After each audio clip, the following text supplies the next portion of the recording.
Hi everyone, very happy to be recording a new podcast for you today. We're going to continue with our series on overcoming darkness from our lives by looking at different people who were actually able to make it, or those who were able to cope with their darkest moments. All right. So in today's podcast, we're going to look at another person. And the person we're going to talk about is called Johnny Benjamin. He's now a mental health campaigner, writer, filmmaker, and public speaker. And before we start to talk about how he coped with his condition, I'm going to give you a historical review about his life. So what happened with him was that when he was age 20, he became psychotic.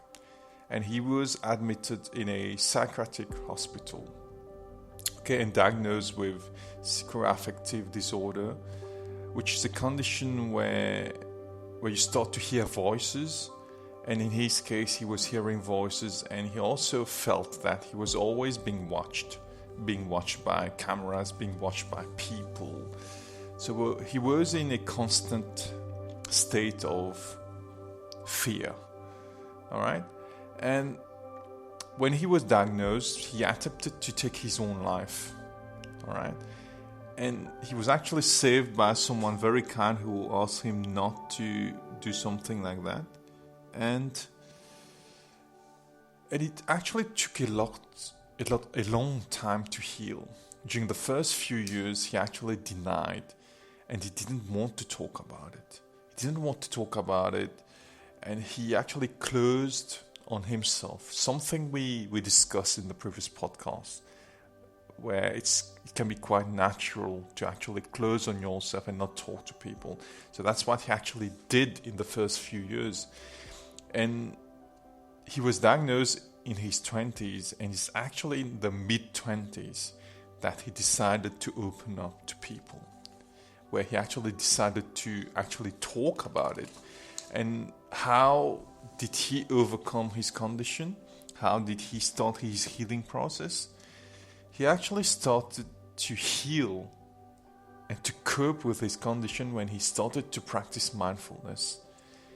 So he started to meditate. He started to practice something we call self-compassion, where he practiced self-acceptance, where he taught himself to be more kind to himself. And this is what saved him: practicing mindfulness, being peaceful with oneself, accepting oneself fully, and being kind to oneself. So once again, how much do we actually accept ourselves, and how much do we say good things to ourselves? How much do we tell ourselves positive affirmations during the day? So that's the question we need to ask ourselves. Now, in his case, he didn't heal himself fully, so there were moments where there were relapses. And after a few months, he actually had to go to the hospital and stay for a few weeks, get treated. But what happens is his positive attitude helps him to go through these moments now when he has relapses. So every time he has a relapse, he tells himself that, I will be able to make it because I've been able to do it before. So that's what he tells himself. So there is a sort of self-talk which happens with himself, whereby he tries to motivate himself every time he comes across an obstacle. What he does is he talks to himself in a positive way, so that he picks himself up and he can go through this dark moment, or this relapse. And this is what helps him, and this is what helped him in the past, and this is what continues to help him. It's practicing mindfulness, being grateful for the life you have, even if you think that you've not been treated well. You practice being grateful, you practice being kind to yourself. These are the things which help him. And the last thing which continues to help him is he talks a lot about his mental distress once again, just like we discussed in the previous podcast. There's no harm there's no harm done when you talk about mental distress, when you talk about mental problems. Okay? We need to be able to talk about it freely, because the less you talk about it, the more depressed and the more distress you cause to yourself. So it's very important that you actually talk about mental distress if this is how you feel.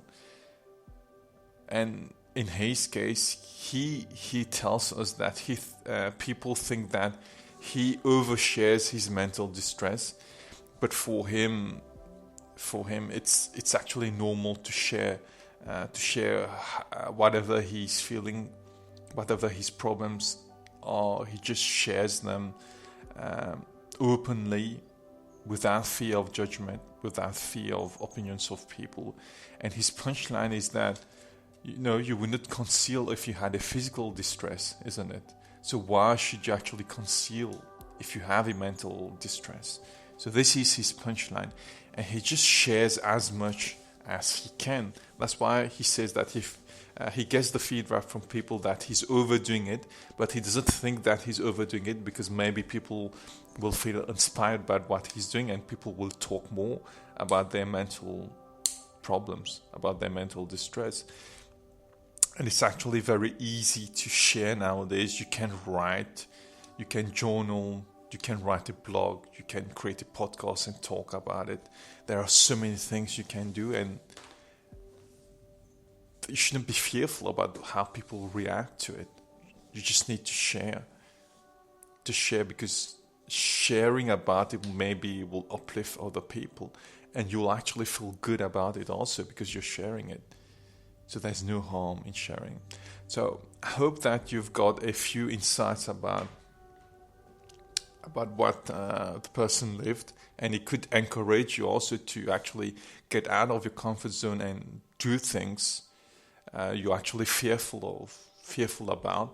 Share things that you think actually is preventing you from becoming your better version. Just share it without the fear of judgment, without the fear of opinions of people. So just share, just go out there, share, talk about your problems. And don't forget to practice being kind to yourself and practice being grateful for the life you have. Okay, so I hope that you found it interesting. See you very soon. Lots of love. Gurish. Bye.